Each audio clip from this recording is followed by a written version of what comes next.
હું તમને એવું શાસ્ત્ર કહેવા જઈ રહ્યો છું. કાળ વ્યાપ,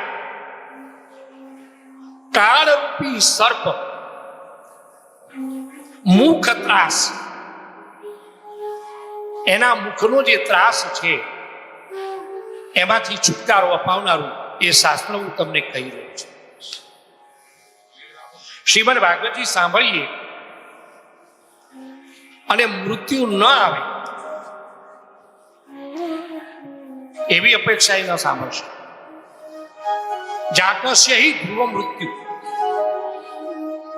જન્મ્યું છે એનું મૃત્યુ સિદ્ધ છે જ. પરંતુ શ્રીમદ ભાગવતજીથી શું થાય છે કે મરણ વખતની જે પીડા જે છે, કાળ વ્યાપ, એ કાળનો જે કોળિયું જે થવાનું છે મરણ સમયે, એ વખતે એવું કહેવાય છે કે 100 વીછી એક સાથે ડંખ દે એટલી વેદના આત્માને શરીર છોડતા થાય છે.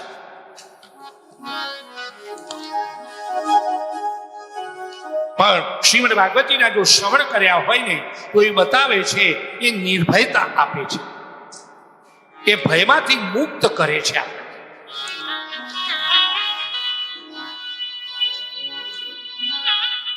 એ પીડા થતી નથી, એ મૃત્યુ મહોત્સવ બની જાય છે.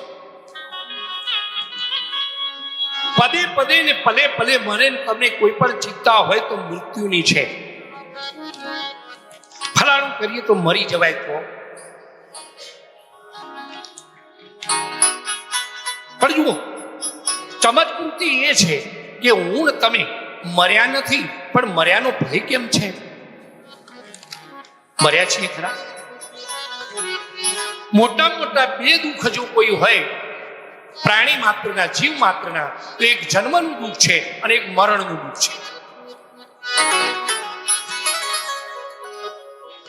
આ જન્મમાં તો આપણે મર્યા નથી, પણ છતાં મરણની બીક લાગે છે. કેમ કે મરણની પીડા એટલી બધી અસહ્ય છે કે આ જન્મના નહીં, પહેલા મરીને આવેલા છીએ અને એટલા માટે એ છાપ હજી સુધી જતી નથી. મૃત્યુ એટલું ભયંકર છે અને એટલા જ માટે શ્રીમદ ભાગવતજી એ મને ને તમને એ મૃત્યુનો જે ભય છે એમાંથી મુક્ત કરે છે. મૃત્યુથી નહીં હો સાવધાન, મરવાનું તો છે જ, પણ એ મરણનું ભય એમાંથી છોડાવે છે. એક નિર્ભયતા સાધકમાં આવે છે. શ્રીમદ ભાગવતજી જ્યારે શ્રવણ, એનું જ્યારે શરણું પ્રાપ્ત કરે એ નિર્ભય ચોક્કસ બનાવે છે અને બતાવે છે એ તસ્માત પરમ કિંચિત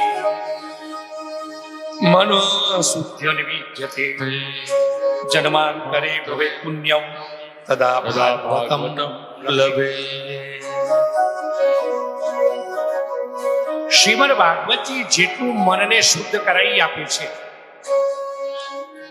એવું ને એટલું શુદ્ધ કરવાનું જગતમાં બીજું કોઈ પણ સાધન નથી.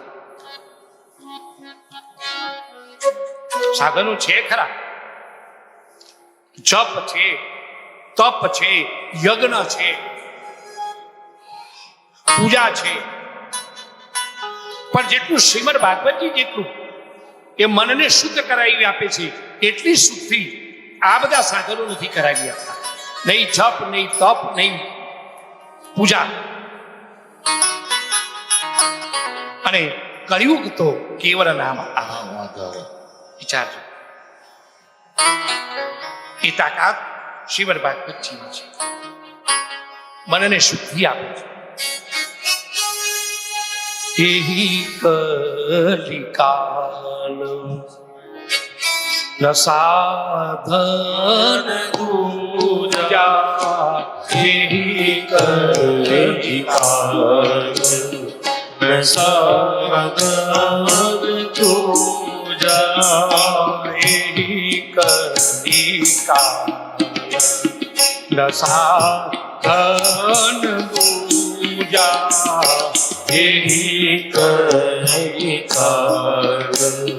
પ્રસાદ તુજા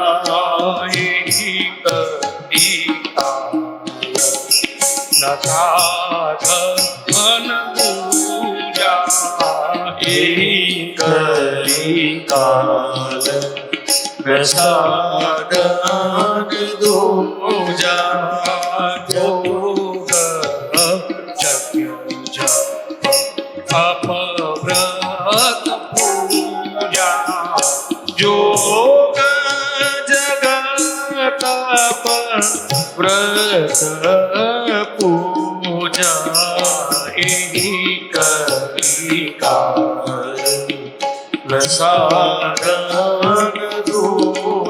આ ઘડી કાળની અંદર બીજું કોઈ સાધન કામમાં આવે એવું નથી. નહીં યોગ યજ્ઞ જપ તપ વ્રત પૂજા તો શું કામ આવે? કયું સાધન? રામ સુમીરી ગાય રામ સુમીરી ગાય રામ ગાય રામ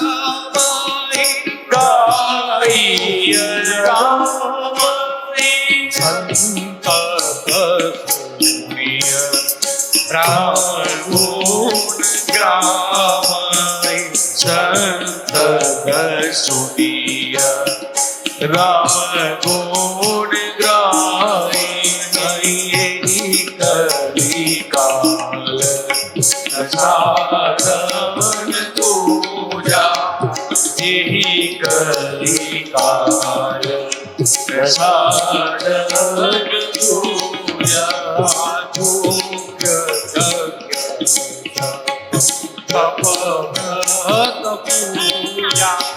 જોગ જપ તપ વ્રત પૂજા.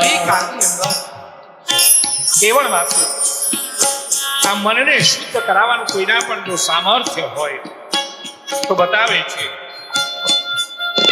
કે શ્રીમદ ભાગવતજી જેટલું મનને શુદ્ધ કરાવી આપે તેટલી શક્તિ બીજા કોઈ નથી. અને જન્માંતરે ભવત પુણ્યમ અનેક જન્મોના કર્મ જ્યારે સંચિત બને છે ત્યારે જ ભાગવત સાંભળવા મળે.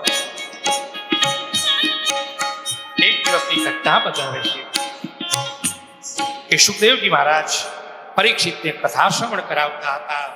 એ જ સમયે દેવો આવ્યા છે અને આત્મા સુધાકુંભમ ગૃહિત્વેન દેવા તત્ર સમાગમ અમૃતનો કળશ લઈને આવ્યા છે. સુખમ નત્વા વદન સર્વે સ્વકાર્ય કુશલાસુરા કથા સુધામ પ્રયચ્છત્વ ગૃહિત્વે વસુધામ ઇમામ. આવીને સુખદેવજીને કહે છે કે આ અમૃત લઈને અમે આવ્યા છીએ, આ તમે પરીક્ષિતને આપી દો, એ અમર થઈ જશે અને પરીક્ષિતને જે કથા સંભળાવો છો એ અમને સંભળાવો. અને એવં વિનિમય જાતે સુધારાજ્ઞા પ્રપ્રિયતામ પ્રપાશ્યામો વયમ સર્વે શ્રીમદ ભાગવતમૃતમ. આવું જ્યારે સાંભળ્યું ત્યારે સાત્વિક સુખદેવજીને પણ ભૃગુટી ફરકી છે. દેવોની સામે જોયું છે, તીરછી નજરે કહી રહ્યા છે શું વાત કરો છો તમે? તમારા મનમાં સમજો છો શું? આવો વેપાર કરવા આવ્યા છો? આ લો અને પેલું આપો, અને એમાં પણ એક કાચનો ટુકડો લઈ અને આવીને એમ કહો છો કે એના બદલામાં મણી આપો. ક્યાં કથા અને ક્યાં સુધા? કથા તો મણી છે અને અમૃત એ તો કાચ છે એની પાસે. ન અભક્તાંશ વિજ્ઞાય ન દધોત ચ કથામૃતમ. અભક્ત જાણી એની યોગ્યતા નથી, લાયકાત નથી આનામાં. જો કથા સાંભળવી હતી તો આવીને બેસી જવું હતું. કથામાં જો રુચિ હતી દેવોને, તો આ સોદો કરવાની ક્યાં જરૂર હતી? આવીને બેસી ગયા. તો સુખદેવજી ક્યાં કહેવાના હતા કે ઊભા થઈ જાઓ? પણ અભક્ત ના. એક કથા એવી છે, પરીક્ષિત રાજાએ સુખદેવજીએ જરા પરીક્ષિત રાજાની પરીક્ષા કરવા માટે કહ્યું કે રાજન, આ દેવો તમારા માટે અમૃત લઈને આવ્યા છે અને કહી રહ્યા છે કે આ અમૃત તમે પાન કરો અને હું તમને જે કથા સંભળાવી રહ્યો છું હું એમને સંભળાવું. બોલો રાજા, તમારો શું નિર્ણય છે? પરીક્ષિત થઈ રહ્યા છે, ગુરુદેવ પહેલા મને એનો ભેદ તો સમજાવો, પછી હું પસંદગી કરું, મને ઓપ્શન સમજાવો કે આ કથાથી શું થાય, કથામૃતથી અને સુધામૃતથી શું? તો કે રાજન, આ સુધામૃત જો તું પીશ ને તો તું અમર થઈ જઈશ, અને આ કથામૃત જો તું પીશ તો તારું જીવન દિવ્ય થઈ જશે. પેલાથી તું દીર્ઘજીવી થઈશ, આનાથી તું દિવ્ય જીવી થઈશ. બોલ, તારે શું પસંદ કરવું છે? દીર્ઘજીવી થવું છે કે દિવ્ય જીવી થવું છે? પરીક્ષિત મહારાજ કહી રહ્યા છે, ગુરુદેવ, તમારા આશ્રયમાં બેઠા પછી આટલી બુદ્ધિ તો હોય ને મારા, કેવા દીર્ઘ જીવનને શું કરવું છે કે જીવનમાં દિવ્યતા ન હોય? દિવ્યતા વગરનું દીર્ઘ જીવન અભિશાપ છે. ભલે થોડુંક જીવન હોય, ટૂંકું જીવન હોય, પણ એ ટૂંકું જીવન પર દિવ્યતા હોય. ભગવાન શંકરાચાર્ય કેવળ માત્ર 32 વર્ષની ઉંમર, પણ આજે ન ભૂલી શકાય આ દિવ્ય જીવન. અને એટલા જ માટે દીર્ઘ જીવનની જરૂર નથી, જીવનમાં દિવ્યતાની જરૂર.